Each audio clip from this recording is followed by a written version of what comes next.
Olá, boa noite, Augusto. Boa noite, Guilherme, Matheus. Muito obrigado por terem vindo, muito obrigado por participarem. Vou tirar meu óculos que reflete um pouco aqui na luz do computador. Muito agradecido aí do comparecimento de todos vocês, tá? Eu acho que é sempre bom prestar esclarecimentos aí sobre absolutamente tudo, não ter nenhuma reserva. E do jeito que eu vou fazer isso, é como eu sempre faço, mas só para recapitular. Vou falar aqui durante uns 10 a 20 minutos e depois abro para perguntas. Qualquer pergunta, não se restringam, por favor. Eu acho que é muito importante, o momento que o Brasil vive é muito importante para que ativistas como eu não podem ter absolutamente nenhuma reserva com relação às pessoas que estão me dando o privilégio aí de estarem convivendo comigo, ao menos com essa troca aqui digital, e que tem me acompanhado também nas ruas, nas saídas, etc. Então, enfim, eu acho que é bom a gente deixar isso bem claro, todas as nuances, detalhes, então não se restringam quanto a qualquer pergunta. Estarei muito... Eu tenho um amigo meu que vai me ajudar em filtrar as perguntas, porque às vezes parece muita pergunta, e ele me ajuda a filtrar, então eu vou ler o que ele me filtrou, tá? Então vocês não se sintam excluídos. Qualquer pergunta que não for atendida, por favor, submetam via o inbox desse vídeo. Muito bem. Então, a história é o seguinte. Em 2012, 2013, eu fiquei sabendo do Partido Novo um pouco antes de 2012, já em 2011. Então, já sabia que haviam fundadores do mercado financeiro do Brasil, estavam querendo fazer um partido para se contrapor a esses partidos que são todos de esquerda. Então, o João Amoedo liderando aquele esforço foi extremamente de uma grande valia, tem um mérito incrível em fundar o Partido Novo. Havia pessoas que já se encantaram também pela ideia já naquele momento. E eu também, eu não estava morando no Brasil e sempre, quando voltei para o Brasil em 2012, procurei, busquei, me engajei. Enfim, aquilo foi maturando em 2012, 2013, aí começou aquelas situações de ativismo, tomaram mais conta do meu tempo, né, menos a questão de formação de partido, e eles continuaram na formação de partido, eu ajudei também naquele ponto. E o que eles têm hoje? Eu acho que estão de parabéns. O Partido Novo é um partido excelente. É um partido constituído aí em contraponto a toda essa massa de partidos falidos que existe no Brasil. E isso é importantíssimo. Vocês não fazem ideia como fazer um contraponto quando a massa crítica inteira de todo o sistema partidário está enviesado para um lado. Isso é heróico, certo? Então, não vamos tirar esse mérito que acho que cabe aos fundadores do Partido Novo, todos aqueles que coletaram assinaturas. Eu fui um dos participantes, bem mais humilde aí nesses esforços. Então, todos aqueles que estiveram lá no começo, tem muito valor, tá? Muito valor por estar criando essa opção. E não é somente uma opção, é uma grande influência. Porque à medida que o Partido Novo vai crescendo, vai gerando uma influência nos outros partidos. Os outros partidos estão notando como está crescendo de base, né? Isso é em função de ter um veículo que permite uma demoção de poder político que estava sempre na esquerda.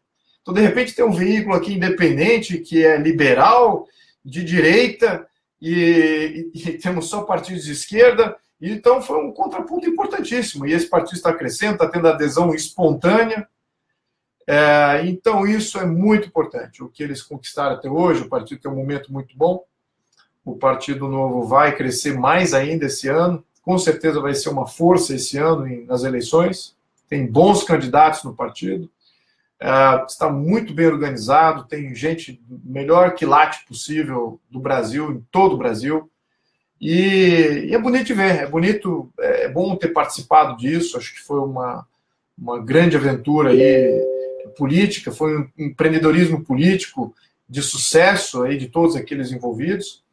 Também eu tenho que ressaltar aqui que essa força que o partido adquiriu também não foi...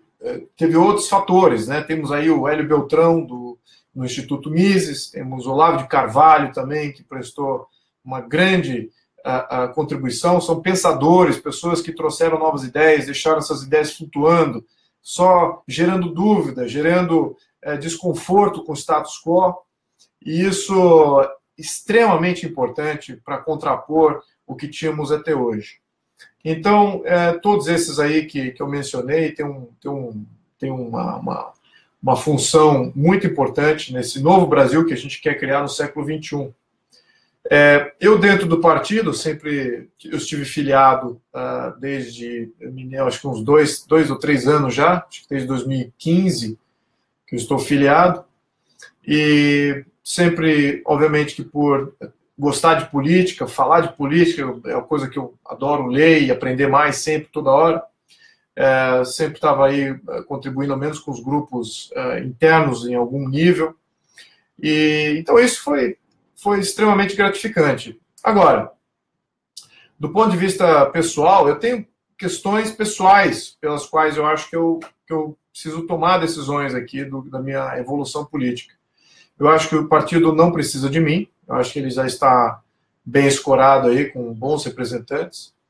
Eu acho que há outros partidos surgindo que podem ser forças políticas importantes também, que possam, talvez, me usar de uma maneira melhor, em questões de pontuação política, os desafios políticos que são extremamente, muito mais complexos do que jamais foram na história desse país, jamais foram na história do mundo livre.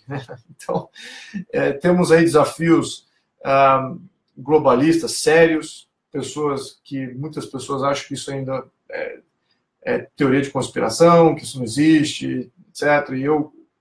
E só um grupo muito pequeno que realmente está afinado com isso, com esses termos, né? Acho que também isso também não é coisa que elege ninguém. Vamos combater o globalismo. Puxa, que bacana, vou votar nele.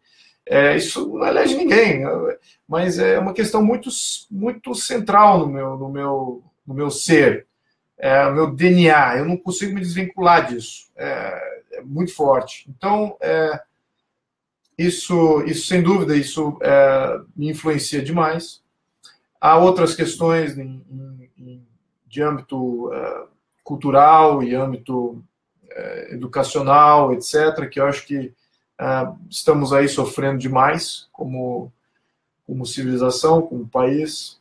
Isso também está representado no Partido Novo, mas tem outros partidos aí surgindo com uma vontade talvez maior de se esforçar neste âmbito, né? A parte econômica de todos esses partidos que vêm surgindo, e por influência do Partido Novo, tem sido positiva. Eu tenho visto vários partidos aí mudando seus estatutos, adquirindo um viés mais liberal, mais de não intervenção na economia, não intervenção nos fatores formadores de preço. Extremamente importante entender esses conceitos. A maioria desses partidos falando de reforma tributária, eu escuto de reforma tributária desde que eu sou politicamente consciente, e eu estou dizendo desde os meus 18 anos de idade. Eu estou com 48, então fazem 30 anos que eu escuto isso. Reforma tributária, desoneração da cadeia produtiva, e de fato estamos aí precisando de uma nova revolução industrial. Precisamos aí fazer grandes reformas aí no nosso sistema político, no nosso sistema econômico, e temos problemas graves que tem que ser pontuado com muita força. Não é mais até com diálogo. Eu acho que já estamos além do diálogo agora. Temos que mostrar força nas ruas, tá? Então, a minha decisão de não mais estar filiado ao Partido Novo vem de encontro a convites, né? Temos um convite que se tornou público aí do PSL. E por que eu gosto do pessoal do PSL? Não é nenhum demérito ao pessoal do Partido Novo, como mencionei. Eu sou um pequeno empresário, a maioria das pessoas do Partido Novo são pequenos empresários. A base é espetacular. Você está ali dentre irmãos que sofrem da mesma coisa em todo lugar do Brasil. Sabe o que é viver, pagar DARF todo mês e como isso é complicado. Mas é aquele outro lado que eu mencionei, que é a questão de soberania. Meu pai foi militar, isso eu tenho desde criança, então essa parte de força e segurança sempre me foi muito cara, muito próxima. E então isso, e a maioria do partido do PSL ali que está na composição são policiais, são policial federal, são militares, são pessoas comprometidas com isso, são pessoas que viveram o problema de segurança pública, que entendem essa questão de soberania nacional mais afinco, e eu vejo um encaixe muito bom para mim. Me sinto mais à vontade de falar desses temas num conjunto desse. Sem dúvida que há trocas, sem dúvida que nem tudo que o Partido Novo representa vai estar representado em um outro partido como o PSL, mas também não quer dizer que não vai estar. E a mesma coisa ao contrário, nem tudo que está representado no PSL também não quer dizer que não possa ser representado no Novo. Eu vou dizer que aqui o grande desafio não é um contra o outro, aqui não é esses dois partidos, PSL que está surgindo agora com a figura mais proeminente do Bolsonaro, temos aí o Partido Novo que está surgindo com o próprio partido, né, menos vinculado à figura do Amoedo, mas mais vinculado com si próprio, que é muito positivo também. São dois caminhos que levam a Roma. E olha, são dois caminhos, porque do outro lado temos aí um inimigo gigantesco. Estamos falando aí de mais de 90% de mais de 2 bi de fundo partidário, que não vai para nenhum desses partidos. Não vai para o PSL e não vai para o Partido Novo. São partidos pequenos. Então, a voz de todas essas pessoas que estão aqui comigo, ativistas políticos, que usam somente as redes sociais para comunicação e para fazer política, esse é o nosso único canal. O outro lado tem tudo. Tem a televisão, tem rádio, tem universidade, tem grandes pensadores, intelectuais, pessoas que publicam livros, 10 mil livros por mês, todos eles com aquele viés dos outros partidos que não são do PSL e não são Partido Novo. Então há uma grande necessidade de haver uma união muito intensa. Uma união muito intensa, porque o desafio é de fato grande. E 2018 é um ano eleitoral que pode ser um marco na mudança do Brasil. Eu tenho certeza que tanto o Partido Novo quanto o PSL vão iniciar a mudança do Brasil. O que vai ter no futuro próximo, depois, virando essa página? A minha visão é que nós tenhamos um debate político sendo liderado por esses dois partidos, sendo liderado por pessoas do Partido Novo, sendo liderados pelo PSL, talvez mude o nome, isso é bem possível, ao menos a composição das pessoas que entraram agora, não sei se a maioria está confortável com esse nome, vamos ver, mas é necessário grandes e amplas reformas no sistema partidário. Uma das coisas que temos eu debatido comigo mesmo, né? Não tenho escutado muito eco em outros lugares, mas acho que os partidos precisam se democratizar, já que eles controlam bilhões de fundo partidário. Os partidos precisam fazer prévias para cargos majoritários. Todos os partidos que recebem do fundo partidário, como todos recebem obrigatoriamente, todos têm que se democratizar. Caso contrário, você volta à política de cacique, né? Então, você fecha o sistema e só poucos partidos, só dos grandes partidos, eu acho que ainda fazem prévia. Se eu não me engano, o PSTB, não sei se tem auditoria de como é que é feito aquilo lá, mas ele faz. O PT fazia há um tempo atrás, não sei se os outros partidos fazem. Então, dos grandes partidos, acho que só faz, o PSTB hoje, não sei se o PT ainda faz. O PT fazia. Então, acho que temos que liderar isso também. Então, temos que dar esse exemplo, né? Não só o Partido Novo, mas talvez o PSL, adotar essas melhores práticas. Essa é a nossa função, é dar essa linha. E temos que ter esse equilíbrio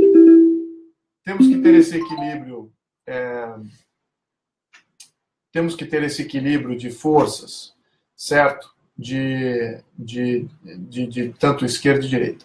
Muito bem, eu vou parar agora a minha narrativa, eu vou abrir aqui para as perguntas e espero que eu tenha satisfazido alguma coisa aqui. Eu vou ter que botar meu óculos agora para entender o que vocês estão falando.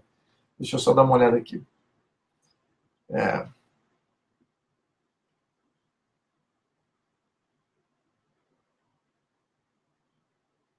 Bom, eu vou ler aqui as perguntas desde o início, tá?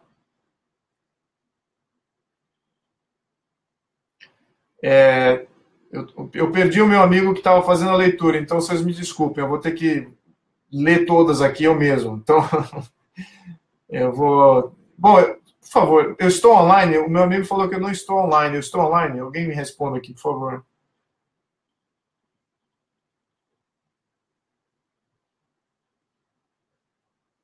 Vamos ver aqui. Bom, tá. Bom, meus amigos, deixa eu entreter aqui as perguntas, tá? Eu vou ter que pedir um tempinho aqui só para poder ler, porque eu perdi a pessoa que está me ajudando, então eu vou ler aqui desde onde eu consegui ler. Tem algumas perguntas bem, bem longas aqui. Também teremos... Bom, deixa eu ver aqui. Brasil, né? Antes de criticar, eu não estou vendo perguntas ainda, tá? Podemos, algumas coisas sobre... então, todos os partidos de Podemos é partido, no melhor caso, centro-esquerda. Na minha opinião, é esquerda. O Podemos Internacional é esquerda, partido de esquerda. Né? Então, por que o Podemos aqui no Brasil vai ser um partido de centro-direita, um liberal de direita? Eu não vejo ele, o Podemos, como partido de centro, não. Nem na minha opinião, é um partido de esquerda. Vamos ver aqui. Sim. Bom, eu estou precisando realmente de uma ajuda aqui para postar as perguntas aqui, tá? Bom, enquanto isso, meu amigo não retoma aqui as funções dele, eu vou fazer o seguinte, eu vou falar do dia de amanhã, tá? O dia de amanhã é extremamente importante, ok? Por que é importante? A questão da justiça no Brasil, ela é fundamental. Nós não temos justiça isenta no Brasil. Então, o que acontece? Temos aí um aparelhamento político, um jogo político, pode ver, os que foram nomeados pela Dilma, defendem Dilma, podem até tomar mais risco em ir se contrapor a quem defende o Lula. Quem defende o PSDB também está lá representado, quem defende o PMDB também está representado. Então, estão todos ali pequenas facções, virou uma mini Câmara Legislativa ali, cada um defendendo seus interesses partidários. Isso é terrível para o nosso Brasil. Como removê-los? Só com impeachment de cada ministro por vez. Constitucionalmente, essa é a regra. Para você fazer o impeachment, tem que comprovar crime. Então, tem todo aquele processo que sabemos que é longo. E acho que até para 1 ou 2 ministros isso já está bem visível. Para fazer impeachment de 1 ou 2 ministros. Mas temos 11 ministros. E sabemos que 11 ministros, todos eles ali fazem aquele jogo de cena. E o que acontece? Eles já estão votando em algo que já foi definido por eles há 2 anos atrás, em 2016. Não existe um canal de mídia, por mais esquerda que ele seja, o Globo, o UOL, Folha, todos eles estão falando, pô, vocês já decidiram, estão voltando atrás. Isso foge ao razoável, certo? Acho que a esquerda inteligente, ela tolera o razoável. Acho que é um nível, tem um nível de debate, ao menos que seja razoável com uma esquerda. Mas ultrapassa isso, você votar uma coisa em 2016, voltar atrás 2 anos depois. Enfim, temos um problema grave no STF. Então, se houver um habeas corpus cedido ao Lula, vai criar um precedente. Isso vai gerar um caos de vários outros já incriminados requererem seus habeas corpus, requererem soltura. Basicamente, a justiça se encerra. no Brasil. E aí fica o quê? O que acontece? Fica caos. Caos na mão. Sempre que acontece caos, surge ditatorial, sistema ditatorial. É sempre isso. É do caos surge ditatorial, um sistema ditatorial. Então isso não é bom para o Brasil. Então, a votação de amanhã, de quarta-feira, desculpa, do dia 4, ela é essencial. E o dia de amanhã, dia 3 de abril, é essencial para que estejamos em força nas ruas, manifestando o nosso contraponto com relação ao que está acontecendo com a nossa justiça. Vemos agora que o brasileiro está descobrindo este valor. O valor da justiça é um valor de base. Há pouco tempo atrás, nós descobrimos o valor da estabilidade econômica. Nós ficamos radicalmente contra a inflação, vimos como é que a inflação rouba da nossa poupança. Agora, recentemente, nós vimos como a corrupção é uma coisa que nós não queremos. Nós queremos, sim, idoneidade. Idoneidade virou um valor de base. Então, nós estamos aprendendo, muita rapidez, a questão de valor de base. Estamos adquirindo nosso valor de base através das crises, e que são inúmeras, graças ao nosso sistema presidencialista, que vai nos proporcionar alta estabilidade política. E então vamos ter crises e mais crises, vamos estar sempre descobrindo aí nosso valor de base. Isso infelizmente, cria muito atrito na sociedade, muitos vão embora do Brasil, a poupança nossa fica comprometida, um risco financeiro absurdo, vontade de tirar patrimônio para fora do Brasil. Então nós não temos um ambiente seguro para investir, para deixar poupança. E isso está... a justiça já está dando esse viés de que, olha, não há justiça. Então, como é que você opera num sistema desse, um país altamente diversificado, rico, com uma população vastíssima como a nossa, por causa de 1.000 pessoas que estão ali em Brasília? São só 1.000 pessoas. Né? Olha, se eu não me engano, eu tenho o quê? 760 pessoas assistindo aqui. Então, só 760 pessoas assistindo aqui já dá o volume de pessoas que controlam o Brasil. Então, veja só proporcionalmente do que a gente está falando. Então, temos que nos contrapor com muita força, temos que estar amanhã com muita força, e as forças de defesa, as forças de segurança nacional vão estar olhando amanhã com muita cautela. Isso vai dar mais. Eles podem não agir visivelmente, ok? Mas eles, nos bastidores, eles têm presença também. Né? E, óbvio, também não precisa de ser um gênio para descobrir como é que eles vão, o que eles vão poder fazer, o que eles vão ter que fazer se o Brasil entrar em caos, certo? Isso está bem óbvio. Bom, muito bem. Eu não consegui ler nenhuma pergunta aqui. Bom, vamos ver aqui com relação a algumas perguntas, tá? Vou pegar aqui a pergunta do Cristiano Santos. LP, qual a resposta à crítica de que o programa político do Novo é essencialmente econômico, sem declarar abertamente o posicionamento oficial quanto a aborto, legalização de drogas, liberdade de defesa do cidadão, cumpridor da lei, com arma de fogo? Olha, com relação a porte de armas e defesa, eu acho que o Novo já se pronunciou, se eu não me engano, tá? O Novo já se pronunciou. E ele é favorável, sim. Defesa... Vamos lembrar que quem criou este direito de autodefesa foram os liberais, certo? Historicamente. Não foram os conservadores, foram os liberais que trouxeram o direito de defesa, o direito de porte. Então, se o partido é minimamente em linha com esse viés liberal, isso eles vão ter que defender à risca. Né? Direito à propriedade também na mão dos indivíduos, isso é também um preceito liberal. É outra coisa que está muito em linha aqui. Quanto aos outros temas, concordo que não há um posicionamento oficial do partido. Concordo. Essa foi a escolha do partido. É um demérito? Existem pessoas lá que são dentro do partido que são contra aborto, são contra a legalização de drogas? Existe, vários. Eu sou um deles. Eu sou contra aborto, sou contra a legalização de drogas. Estava no Partido Novo. Existiam outros que pensavam assim dentro do partido. Então, aqui meio que em defesa aqui desse posicionamento. Agora, sem dúvida, não é um posicionamento oficial. Então, ele deixou aberto para que os candidatos tenham essa amplitude, certo? Daniel Silveira, seria o PSL uma via para reorganizar uma nova constituinte? Talvez abrir o debate para um novo regime político, monarquia constitucional parlamentar? Daniel, acho que todos os partidos, temos que ter vários partidos com a vontade de querer fazer uma mudança política, certo? Uma mudança de Estado. Vamos lembrar que governo, a gente a cada 4 anos, a gente vai ter eleição. Então isso vai mudar, né? O governo muda a cada 4 anos, né? Agora, como é que a gente muda nosso Estado? Nosso Estado não tem eleição, não há uma data, vamos mudar. E também nem poderia ter, senão ia criar uma instabilidade muito grande. Mas sabemos que o Estado que temos hoje, o regime e todas as outras organizações que temos aí, não está dando a estabilidade política que nós precisamos.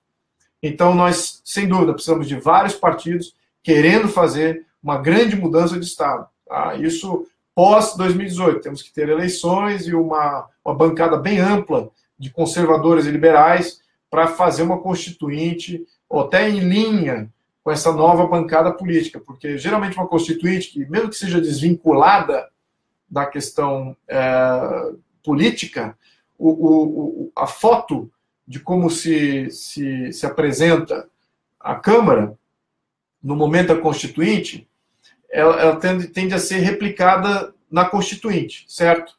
Então, não vai ser muito diferente. Então, se tivermos aí uma bancada bem ampla de conservador e liberal, temos uma boa chance de mudar o Estado para um Estado liberal e sair desse Estado social que nos sufoca.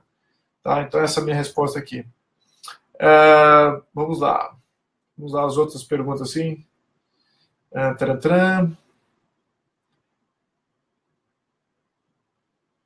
Vamos lá. Aqui, Paulo Roberto. Se eu estaria disposto a me candidatar ao Senado? Olha, se candidatar ao Senado requer um presidente, um governador muito forte abonando a candidatura, requer um partido bem amplo, com bastante capilaridade, bastante diretório local.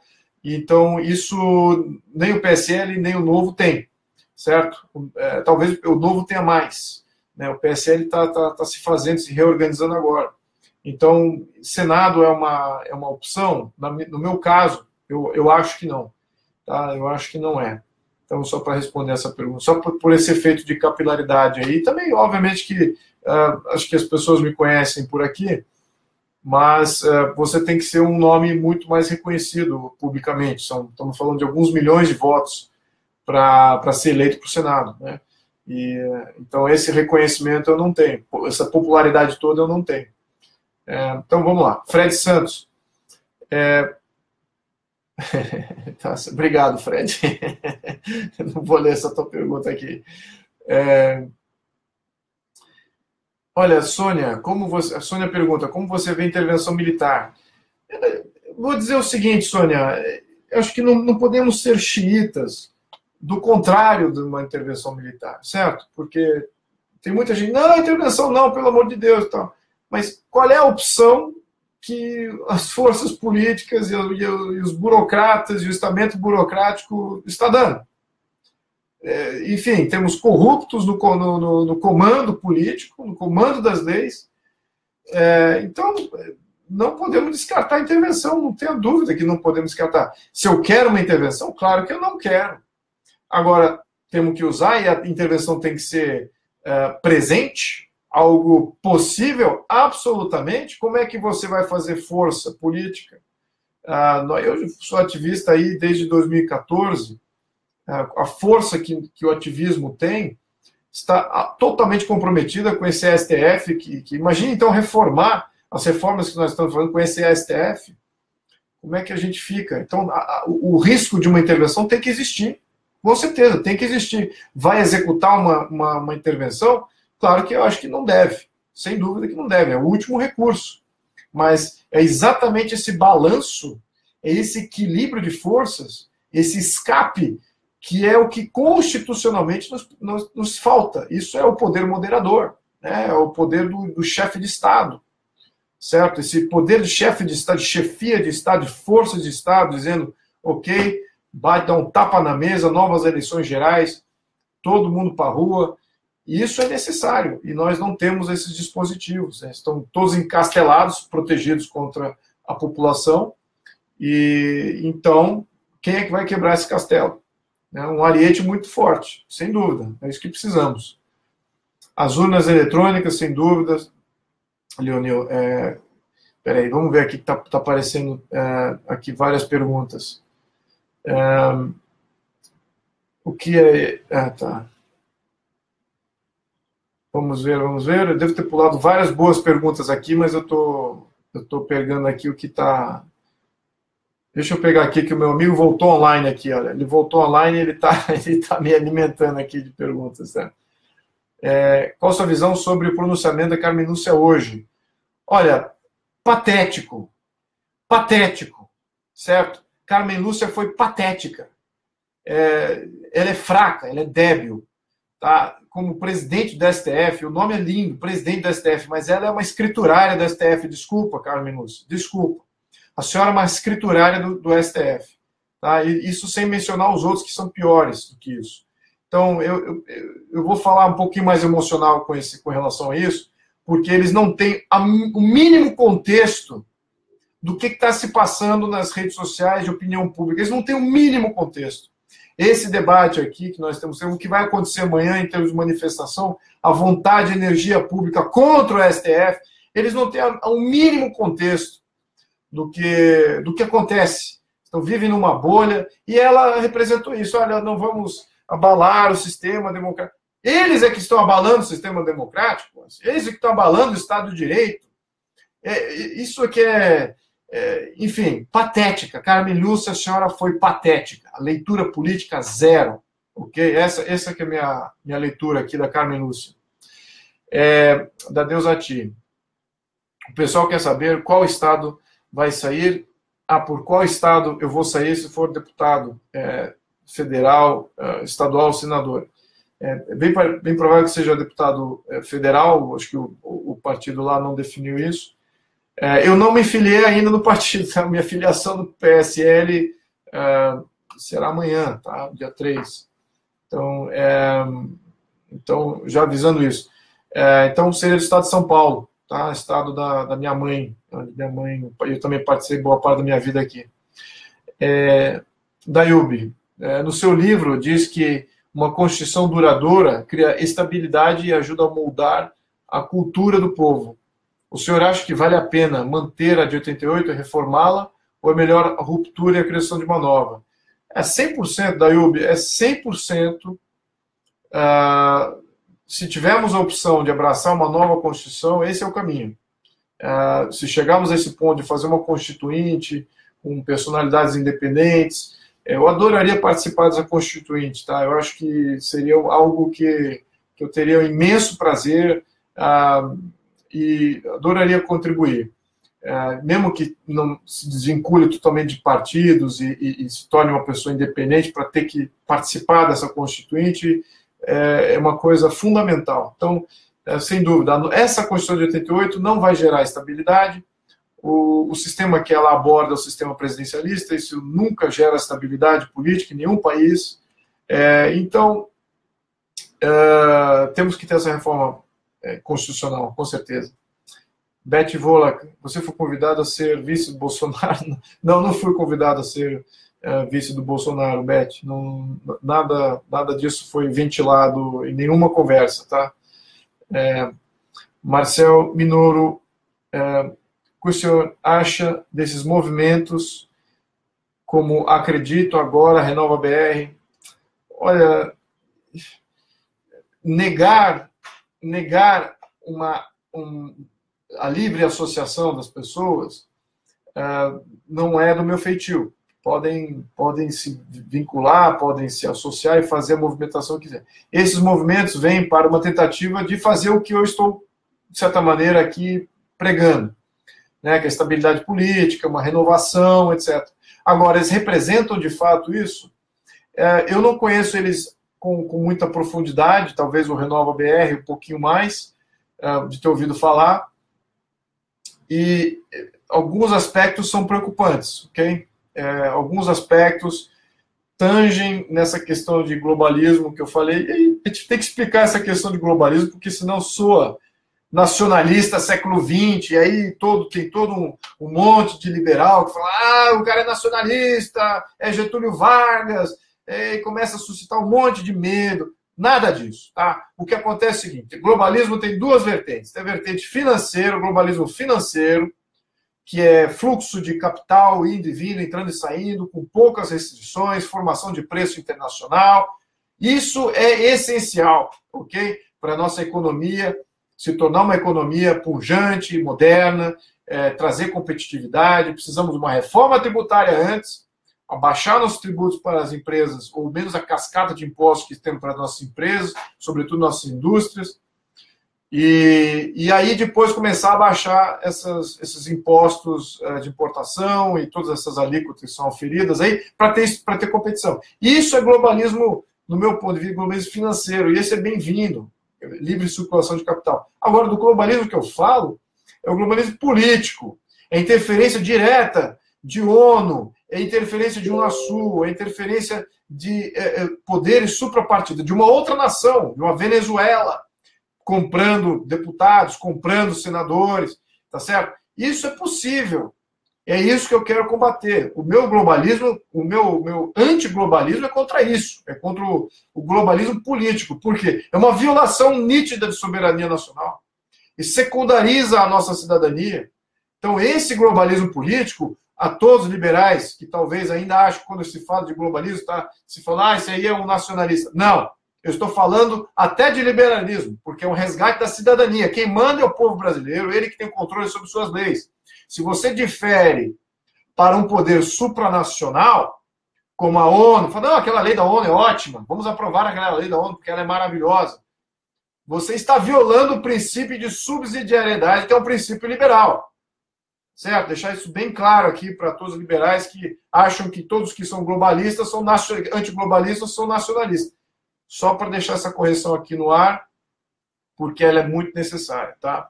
Sobre esse quesito que me é muito caro. E é uma das razões que me faz optar ali para um pessoal que conhece esse tema muito bem. Bom, muito bem. Vou respondendo essa pergunta aqui. Espero ter respondido, não ofendido aqui, com todo respeito a todos aqui, ok? É que às vezes em algumas questões dessas, e sobretudo no momento político que estamos, isso me deixa um pouco mais à flor da pele aqui, algumas questões. Diogo Venturini pergunta, qual dos três poderes está em pior condição democrática? Olha, vamos lá. Os três poderes, executivo, legislativo e judiciário, o único que realmente precisa ser democrático é o legislativo, certo? O judiciário não precisa ser democrático, né? Ele é um poder aristocrático, né? Os juízes têm o autoconhecimento da lei, são grandes... Claro, eu estou falando no mundo ideal, não estou falando no Brasil de hoje. É risível o problema de hoje que temos com o nosso STF. Então, no mundo, o democrático, a porta de entrada da democracia, da força do povo, certo? É via o legislativo. Então, esse legislativo não está cumprindo a sua função democrática, em absoluto. Por quê? Porque tem um voto proporcional. Esse voto que nós temos que fazer campanha no estado inteiro, como se fosse um governador, e proporcionalmente elegemos todo o espectro político, todas as minorias políticas estão representadas no poder central. Então, o sistema proporcional não é democrático. Democrático significa poder distrital, governo distrital. Temos que ter o voto distrital. Tá? Lembrando aqui a definição clássica de democracia. Então, o legislativo, sem dúvida. Tá? Esse, de fato, não é um poder... Se representasse melhor o povo brasileiro, eu diria que um número muito alto de leis não teriam sido passadas. Tá? Muito alto. É a condição que a gente está hoje, não teria tido mais resistência a um poder executivo, porque exatamente ele representa a localidade, as famílias locais, certo? O demo, o distrito. Então, realmente, o legislativo tá precisando de uma reforma urgente. Tá? E o voto distrital é uma das coisas que eu defendo, e acho que a gente tem que fazer essa reforma já em janeiro de 2019, ou seja, abrindo a agenda política em 2019, mudar o sistema eleitoral. Muito bem. Pergunta, pintando Tá. Daniel Andrade, Taubaté. O senhor aceitaria ser ministro das Relações Exteriores? Olha, para qualquer governo que esteja em linha com aquilo que eu penso, eu aceito qualquer incumbência se eu for ajudar a nossa nação. Nós precisamos de brasileiros, eu estou vendo isso surgir cada vez mais, se sacrificando, tirando o tempo das suas carreiras para entrar para o jogo político, se expondo, entrando, colocando a sua reputação em jogo. Isso está acontecendo em mais e menos intensidade, dependendo dos candidatos e o que ele tem a perder. Mas a verdade é essa, temos muitas pessoas se oferecendo aqui. E eu não sou diferente. Então, nessa questão de relações exteriores, eu tenho um grande interesse nisso, acho que eu tenho uma facilidade natural para isso, e, sem dúvida, aceitaria assim, um convite de um governo que esteja em linha aí com os meus pensamentos. E também tem esse outro aspecto, eu vou aproveitar aqui esse comunicado, porque, vou lembrar, tudo que eu penso, tá? Eu tenho 4 anos minha cabeça está exposta há 4 anos aqui na internet, né, o que eu venho comentando, está tudo no meu Facebook, no meu website, no meu livro. Então, isso, já estou exposto aqui, como eu penso. Assumir aqui uma mudança, que eu agora foi convidado por tal fulano, eu vou para um outro partido, isso que eu vou mudar, acho que é uma perspectiva um pouco limitada. Né? Agora ele mudou de partido, então mudou tudo. Agora ele deixou de ser liberal e vai ser um cara que, nossa, vai estatizar tudo, vamos fazer aqui um sistema nacional socialista, sabe? Eu acho que esses medos realmente não cabem aos ativistas. Isso talvez cabe a pessoas que não seguem política, que não estão muito envolvidas na política, de terem esse tipo de medo e de comentário. Mas não procede no meu caso, tá? Só para dar aqui um pouquinho mais de retaguarda nisso. Paulo Melo, o que você acha da Agenda 2030 da ONU? Agora, a Agenda 2030 da ONU, para quem não sabe disso, é uma interferência direta da ONU, só que não mais na federação, mas sim direto na cidade. Então, a ONU interferindo direto na nossa cidade.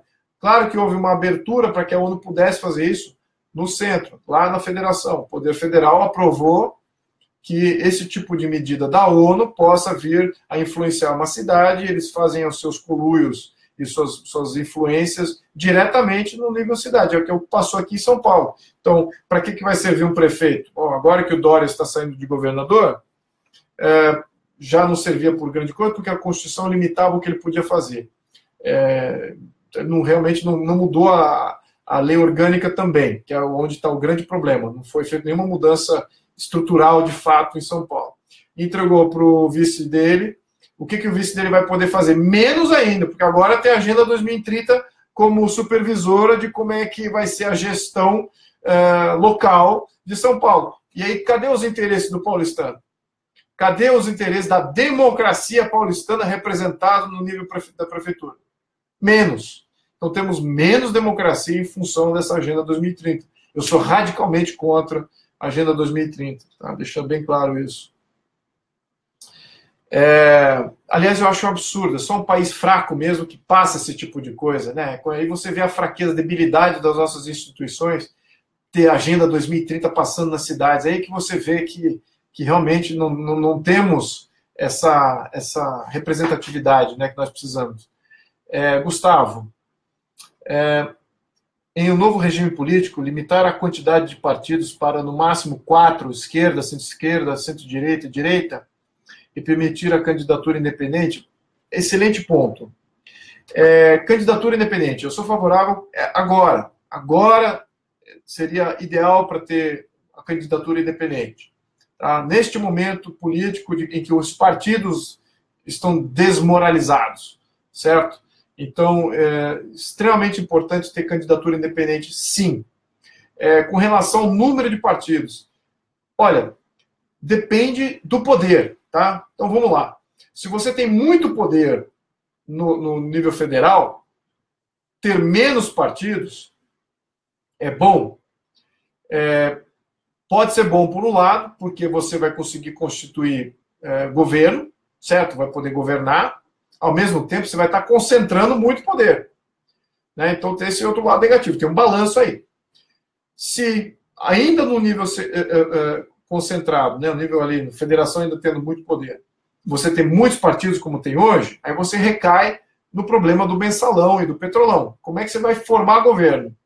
Como é que você vai convencer um parlamentar a se juntar quando ele tem 2 ou 3 ali, de um partidinho, outro partidinho mais um, tal? Como é que você vai compor uma base para poder passar alguma lei ou até desregulamentar, que seria o caso aqui? Como é que isso vai se suceder? Então, cria um problema aí dos dois lados. A verdade é o seguinte, o poder central nunca é bom. Então, temos que ter... Aí, do jeito que você se organiza, se você descentralizar e demover o poder central de recursos, tirar o orçamento da federação e nunca deixar a federação concentrar tanto orçamento, aí realmente você não precisa se importar com o poder federal. Ele deixa de ter força, ele deixa de comandar tudo, ele deixa de ser relevante. Você pode até perder o poder federal. Veja na Espanha o que aconteceu na Espanha. Ficou 1 ano e meio sem governo, o rei da Espanha ficou chamando a eleição, atrás da eleição, acho que foram 4 chamadas de eleição em 1 ano, se não me engano, posso estar enganado, tá? Mas foi uma frequência muito alta, porque não conseguia constituir maioria, e o que aconteceu? Efetivamente ficaram sem governo. Só que lá na Espanha, apesar de ser um país unitário, né, uma Câmara Legislativa, ele é bem descentralizado em termos de representatividade, de controle orçamentário. Então, a Espanha não sofreu nada com o fato de não ter governo. Então, é nisso que a gente precisa chegar. É um poder federal inócuo, ou muito mais inócuo do que ele é hoje. Né? Hoje ele é extremamente interventor. Né? A gente está mais vinculado com Brasília do que com qualquer estado ou nossa própria cidade. Então, esse é outro lado aqui. Bom, João Neto, desvincular da população em geral a ideia de que a esquerda é a favor dos pobres, a direita... Isso é essencial. Olha, João, você falou uma coisa essencial aqui. Eu acho que esses novos partidos, o Partido Novo, o PSL mudando o estatuto e tendo candidatos que também são desse viés mais liberal, qual que é a grande mensagem aqui? A grande mensagem é que existe uma outra maneira mais sustentável de se sair da pobreza, que não envolve através de um partido de esquerda. Né? Não é só a esquerda que tem essa saída da pobreza. Né? A direita liberal tem, absolutamente. Então, temos que promover isso cada vez mais. Aí eu solicito e até parabenizo o Hélio Beltrão na sua manutenção aí do seu movimento liberal, do Mises, o Grupo Mises, que tem influenciado aí milhares de pessoas. Então, eles estão vendo como é que, através de um modelo liberal, como é que isso, o capitalismo mais livre, como é que isso é mais importante, você gerar riqueza de uma maneira sustentável e ilimitada. É isso que é o grande fator. Você tem que ter um país que protege patrimônio, sempre, sempre. Não tem que ter limites esse patrimônio. E foram assim que as grandes nações surgiram. Né? Um acúmulo de riqueza da população. A população se tornou rica. Enfim, então esses novos partidos têm essa missão, sim. É muito importante esse ponto. Leonil, sabemos que a monarquia parlamentar ainda não tem apelo a ser... O senhor crê que o parlamentarismo republicano aqui no Brasil seria mais estável que o atual presidencialismo? Acho que a instabilidade seria maior ainda e quando o presidente e primeiro-ministro fossem do mesmo partido, não haveria a dissolução do parlamento. Olha, vamos lembrar, isso é fato, tá? O presidencialismo não tem como você equilibrar o presidencialismo. Esse atual presidencialismo, não há como, não há como. Para se equilibrar esse atual presidencialismo, o presidente tem que se tornar um chefe de Estado e reduzir suas funções ao mínimo possível, tá? Segurança pública, justiça e ordem sistêmica de governo. Ponto. Não fazer mais absolutamente nada. E descentralizar isso e deixar que os estados sejam regentes e governem. Muito bem. O parlamentarismo, mantendo tudo centralizado, isso daria mais estabilidade? Sim, daria. Porque ele criaria dois executivos, um executivo que é chefe de Estado e um executivo chefe de governo. Então, só nessa separação já estabiliza. Mas se os dois são do mesmo partido, e se os dois nunca ou vão se ajudar, ou vão... como é que um vai limitar o outro? Boa pergunta. É por isso que o presidencialismo, o sistema republicano parlamentarista, tem seus probleminhas, e um deles é esse. Tá? Mas é muito mais estável que o presidencialismo, está deixando aqui as opções. Tá? Então, por isso que eu falo muito bem aqui nas questões de regime. Isso tem que ser ventilado em um certo ponto, não vou usar aqui esse momento para fazer isso. É uma discussão bem longa. Mas é mais estável sim. Tá? O parlamentarismo ele é mais estável e dá para você estabilizar, mesmo mantendo esse centralismo absurdo que a gente tem aqui hoje. Júlio, qual o perigo de realizar uma nova constituinte com a grande influência da esquerda no cenário? Quais os meios de ação? Júlio, você tem absoluta razão. Acho que a esquerda ela já tem a Constituição dela, que é a Constituição de 88, é uma Constituição de esquerda. A Constituição que eles têm, da qual eles se alimentam para fazer essas emendas constitucionais, essas leis que a gente vê, já é uma Constituição mais à esquerda ainda. Unipartidarismo, controle dos meios de comunicação, estatização de vários setores da economia. É esse o plano. Tá? Isso já está constitucionalmente definido por eles, e eles estão só se alimentando dessa Constituição e jogando na de 88, e é isso que a gente vê. Então a gente tem que contrapor, aqui fica a missão para os futuros deputados e futuros senadores, nós temos que contrapor isso com uma enxurrada de projetos de lei e emendas constitucionais que sejam contra concentração de poder, o unipartidarismo, a estatização da economia em diversos setores, tudo isso.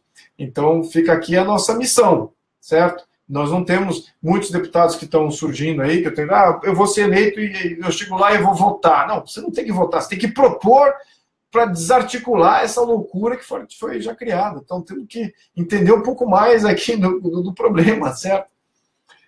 Bom, enfim. Então, temos aí um problema grave, que ainda temos uma mentalidade muito esquerdista, em maioria dos representantes novos que estão surgindo, nos atuais que estão lá.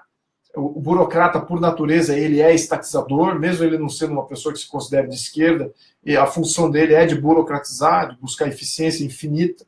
Então, ele vai estar sempre agindo quase que como um socialista, mesmo que sem saber. Então, esse que é o desafio aqui. Então, temos que... As ideias vêm antes, acho que, então, esse debate, temos aí pouco tempo até as eleições, mas eu acho que seria um primeiro ciclo, nós temos que, ao menos, galgar algumas medidas para desarticular isso. Tá? Voto distrital, voto impresso, uma série de medidas aí de recall de mandato, referendo popular, isso tudo para poder começar a criar limites nesses poderes aí, que foram criados de uma maneira, ou que hoje existe de uma maneira até meio que autocrática.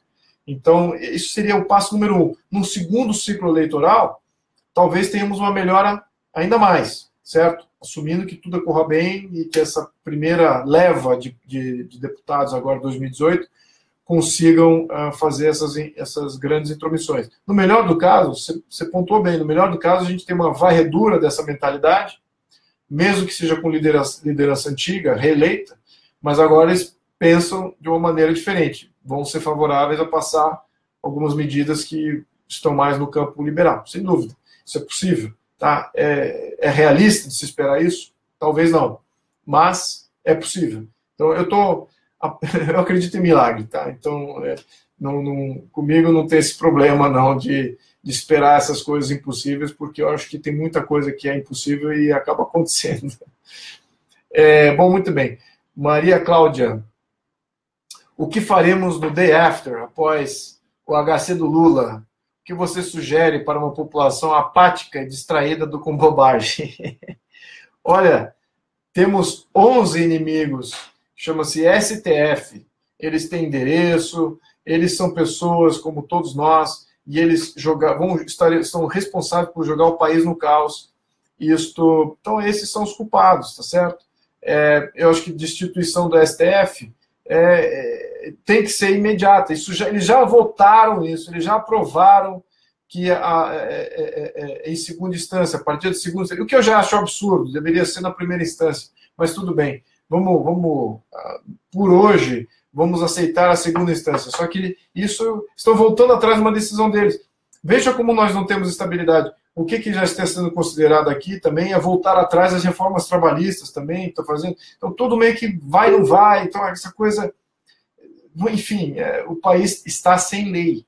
E quem comanda as leis são os culpados. Então o povo não tem que olhar para o povo como culpado, o povo não tem que olhar para o exército e falar, vocês não interviram, o povo tem que olhar para o povo e falar assim, olha, desculpa, o povo tem que olhar para que os legisladores e fazer, vocês são os culpados. 100%. E tratá-los como culpados. É isso. Não temos saída, eles não estão dando opção constitucional. Se eu pudesse falar uma outra coisa mais bonita, mais legalmente aceita, muito bem. Mas se eles não estão dando opção como ativista político, eu tenho que dizer quem que são os culpados. Então, culpe os 11 do STF, diretamente, tá? Por esse caos que vai ser gerado, e acho que toda ação terá que ser dirigida contra eles. Ter um novo STF seria o ideal, tá? Seria o suprassumo daquilo que precisamos aí para fazer uma grande mudança política no Brasil. Qualquer reforma vai estar atingida por um STF, qualquer tentativa de mudança do sistema eleitoral, fim do fundo partidário, terminar com o fundo partidário, tudo isso vai estar comprometido. Então temos que se desvencilhar disso. Enfim, o problema é o STF. Teotônio de Barros. Luiz, explica por que o federalismo não potencializa oligopólios locais. Não, o federalismo potencializa oligopólios locais, tá? Vamos lembrar aqui, oligopólios, oligarquias, vamos lembrar aqui. Se você fragmenta o teu poder, né, o nível mais capilar possível, as comunidades, as cidades, etc., vai surgir localmente pequenos poderes ali, não tenha dúvida. Vai surgir micro-oligarquias que vão querer controlar o poder local. Só que o detalhe, eles não controlam o todo. E o todo, quem comanda é só o poder central. O poder central interfere quando direitos são violados.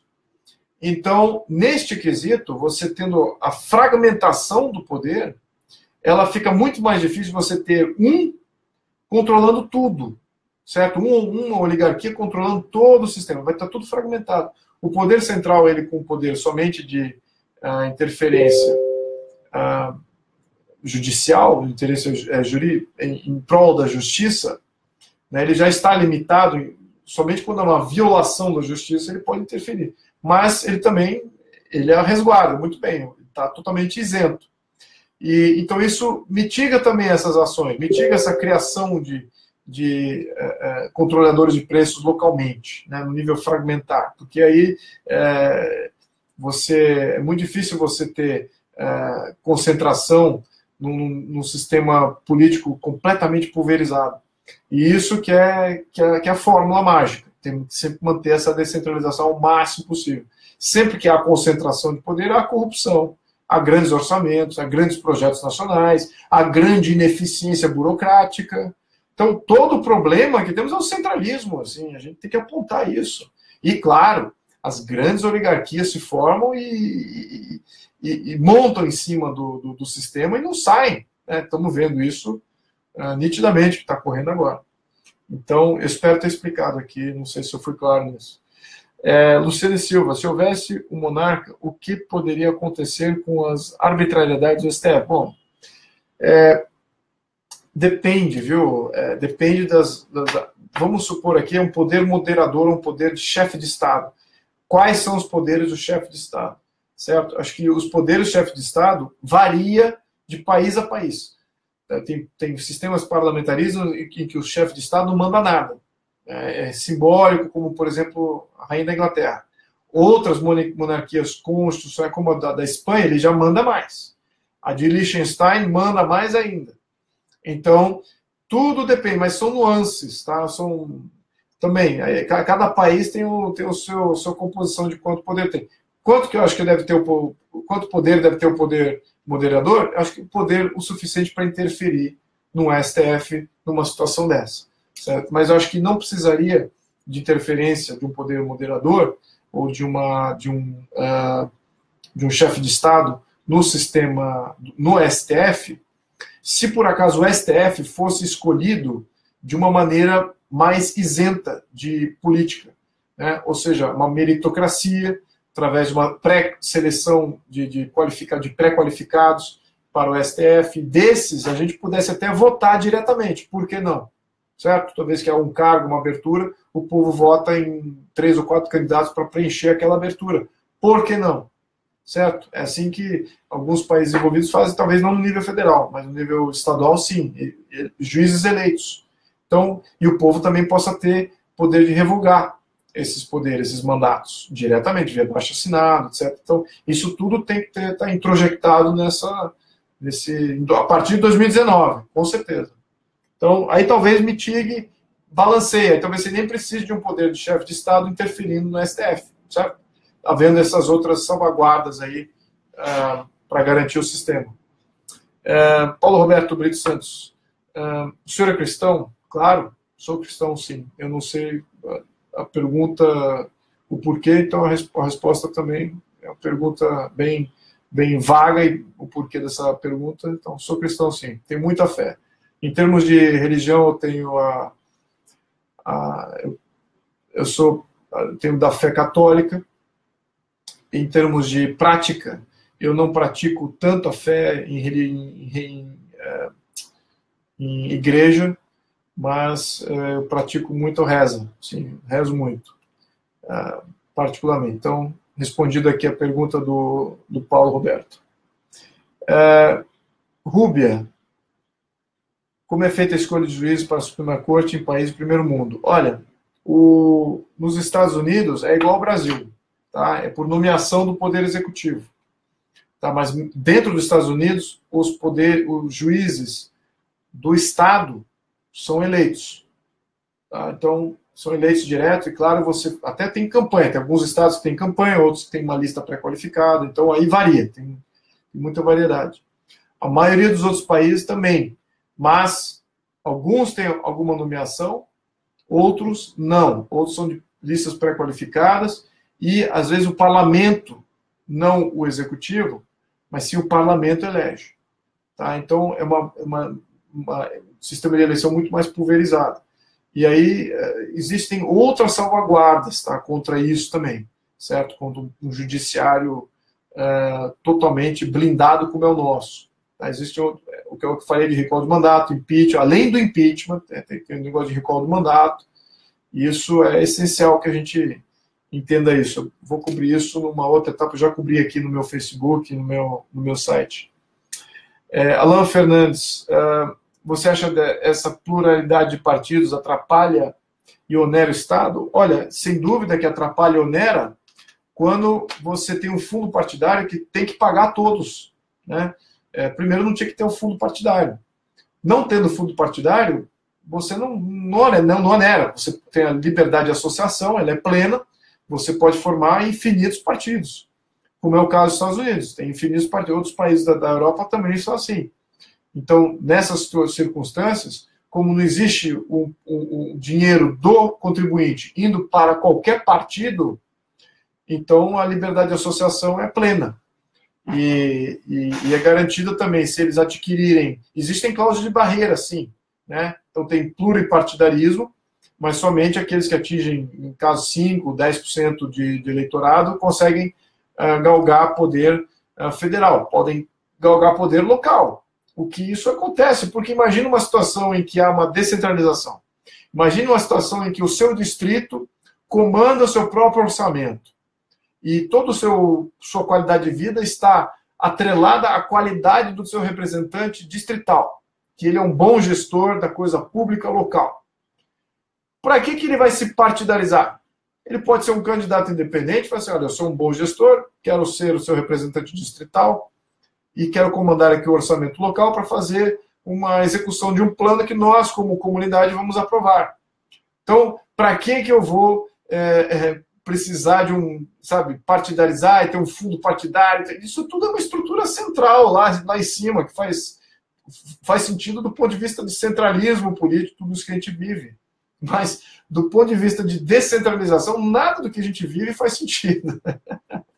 Então, aí coloca de novo o ônus da prova com relação ao fundo partidário. Numa descentralização política, para que ter fundo partidário? Não faz sentido nenhum. E também não precisa também limitar o número de partidos, né? Vamos lá. Eu já estou chegando a 1 hora aqui, pessoal, então deixar aqui, para terminar aqui o programa, tá? Aura Celeste, estão noticiando que Gilmar vai colocar para votar a prisão em segunda instância. Bom, isso acho que eu já respondi. Acho que não deveria, tá? Já passou aqui do problema, tá? Jéssica Giló, tenho 2 perguntas. Quais seriam as principais medidas para melhorar as relações internacionais do Brasil? Há alguma possibilidade de o Brasil sair do BRICS? E como isso poderia ser feito? Olha, primeiro, o país precisa mostrar força. Tá? O país ele precisa ter domínio do seu território. Tá? Isso é imprescindível. Temos uma vasta fronteira que não permite... não é um controle fácil, ele é possível. Aí eu quero desafiar aí os que dizem que não é possível. Ele é possível, sim, na minha opinião. Sendo prioridade, se torna possível. E é por aí que entra o narcotráfico, é por aí que entra terrorismo, é por aí que entra armas, drogas, enfim, tudo aquilo que destrói a sociedade aqui dentro. Então temos que conclamar nosso território, soberania nacional. Com isso, você atinge uma nova visão, né, de país relativo primeiro aos seus vizinhos, que aqui temos um povo que é de fato protegido, temos uma sociedade, uma civilização que é de fato protegida. Isso cria um efeito estabilizador em toda a região, certo? Isso é muito importante. Segundo, nós temos que entender que nós somos um líder natural.